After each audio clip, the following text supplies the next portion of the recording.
According to recent reports, Xbox and Sony are both looking into introducing in-game advertisements. This potentially scary news comes by way of BusinessInsider.com, who says they spoke with 3 different people at Sony who said that they're working on these plans to introduce in-game advertisements. Here's the kind of bullet points. Sony's building a program to let advertisers buy ads in PlayStation games. It's doing testing with ad tech partners to place in-game ads, similar to an initiative by rival Microsoft, which is a report that came out before this one. The program is expected to launch before the end of the year. So we could be looking at advertisements within games before the end of the year. Now, how does all of this work, or how is all of this going to work? Well, the story gets into that a little bit. And the basic idea here is to encourage developers to keep building free-to-play games and to give them a way to monetize said free-to-play games. Obviously, games like Fortnite are free. Genshin Impact is also a free game. There's a lot of other free games in Asian markets as well that are just doing gangbusters through microtransactions.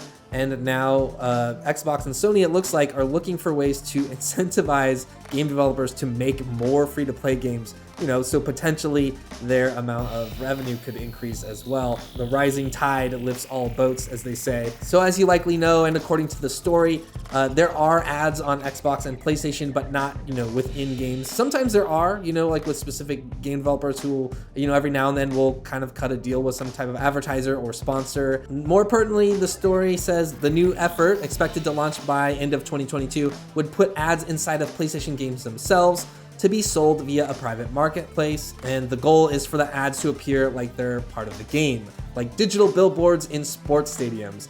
Now, I guess like to a marketer or somebody that might sound like a really good idea, but what about games like Genshin Impact? There aren't billboards in that world. Any type of modern advertisement would stand out, immediately. So it's just already kind of like, just trying to think of the concept, it seems already pretty problematic, I would think. It says here, formats could include ads that give viewers rewards for watching ads and promotions for in-game items like avatar skins. Now, this is something that we've seen a lot in streaming, right? In video streaming, Hulu, Paramount Plus, they all introduce advertisements in that way, and it's pretty awful there.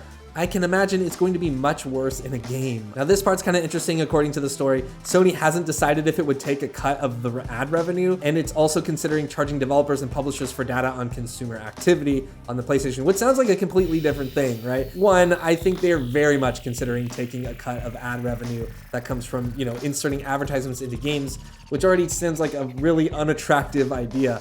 But obviously, having access to player data is a big deal. I'm sure that Xbox and PlayStation value their player data very much, and being able to share that with other people for a price is probably a lucrative idea. So but I think those are two separate things. On the upside, the sources did say that they're being very selective about vetting ad tech companies, and they're ruling out, the ideas of collecting personal information like emails and names. So it seems like they're specifically after player data or individual data. I mean, they could still probably source a bunch of other information, like potentially your age, how much you're playing, what types of things you're doing in games, which is all kind of a little bit potentially invasive, depending on how they use that data.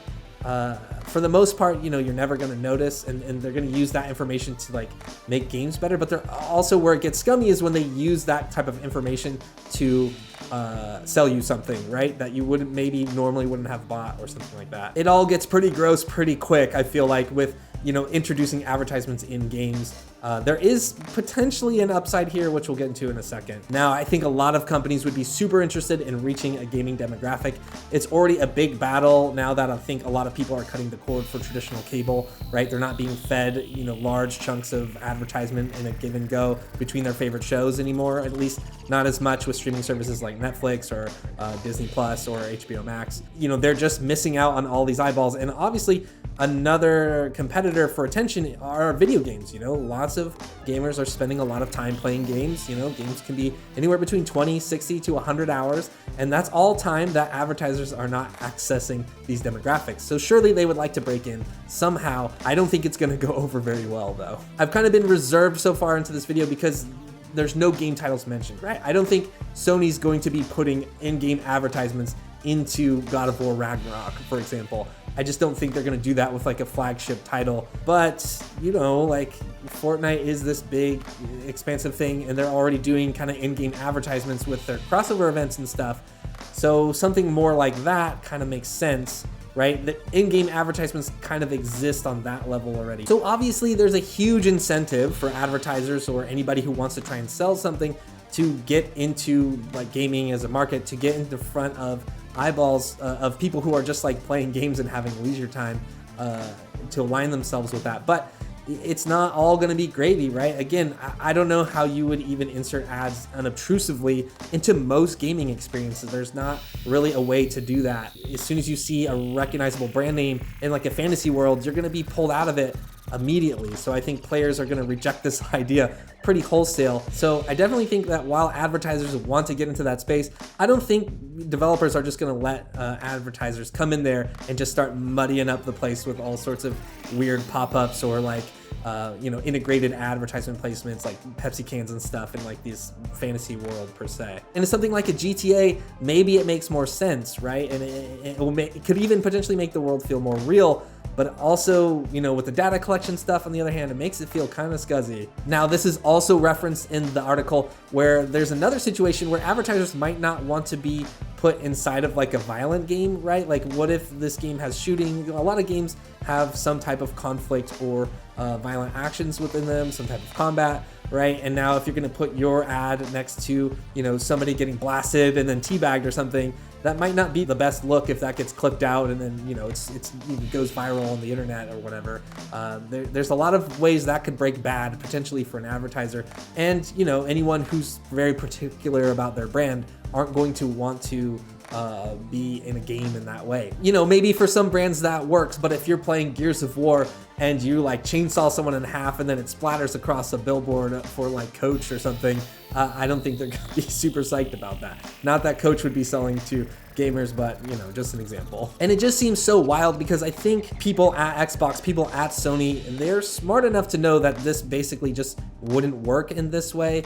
So it's interesting that they're even trying, but I also could see the kind of motivation, right? If you can get developers funded to make more free-to-play games like another Genshin Impact or like a Fortnite from the indie space or from a smaller group of developers, and then fund that with advertising within the game to kind of build that up, and then get microtransactions on top of that, or from there if the game really does blow up. I think that kind of makes sense logically, but I don't know how you get there. Maybe you're different. Maybe you don't care. Maybe you don't care if there's ads in like your AAA blockbuster game if you got it for free. It's always kind of scary when you hear about this type of thing, companies looking into new ways to make money through advertising. And it's just that for now. Hopefully, apparently this plan is supposed to roll out in 2022, according to the Business Insider story, but feels like so many uphill battles that they would have to get right to make this not make a lot of people upset when they find ads inside their games. And now again, they haven't specifically said what games they would put it in. Again, I don't think they're going to put these types of things into like God of War or Spider-Man or the next Halo game or something like that. While I think, again, you could make it work in something like the Spider-Man where you see like 1 million billboards for Coca-Cola or something. It's not like a guarantee for the advertisers that after somebody plays Spider-Man for 40 hours that they're going to go out and buy a Coke, that they weren't going to buy already anyway. So I think that's maybe where like the data tracking stuff comes into play, where it's not going to be easy for advertisers to know if advertising in a game is actually working, and that alone could be a big enough nail in the coffin for this not to happen. Now obviously in-game advertising is a big deal on mobile platforms for mobile games. It's been very successful there. It's made a lot of companies a lot of money, so it's understandable that Xbox and Sony would want to find a way to integrate that type of revenue stream into their games, on the Xbox store or the PlayStation store, but it just seems awful. I think they're going to have a hard time convincing a lot of gamers to kind of go along with this unless they can offer them, obviously these games that they're planning to do it for are already free. But generally those games already make enough money based on their microtransactions alone. So it all kind of feels a little bit greedy, right? Even if they did this for like a big budget title like a Spider-Man 2 or something, I think a lot of people wouldn't want that particular experience. And for the most part, I think services like Game Pass and probably the new PlayStation Plus tiers are making something like in-game advertisements kind of obsolete, because if you're just already paying the subscription service and you're getting, pretty close, at least in the case of Xbox, you're getting new games, AAA games day and date sometimes. you know, that's already well worth the price of entry, because, you know, over the course of the year, you're actually kind of saving money if you're buying games once a month. Obviously, not everybody's doing that. You know, some people buy 1 or 2, maybe 3 games a year. So even still, you're right there. The value of Game Pass is surreal, and you know, hopefully the new PlayStation Plus thing gets there too. But yeah, apparently, again, according to the Insider article, the whole idea is to create an environment where people are making, or developers are making, more Genshin Impacts, more Fortnites, more free-to-play games that they can kind of, you know, pump in some microtransactions or gacha mechanics for people to kind of just, you know, be spending money in there. So then to go and combine microtransactions with this in-game advertising just feels extra greedy. It feels really excessive. But I don't know, maybe this for some reason works for you. Let me know in the comments below. Thanks for watching, and if you want more video game news and updates, be sure to keep checking out Inside Gaming.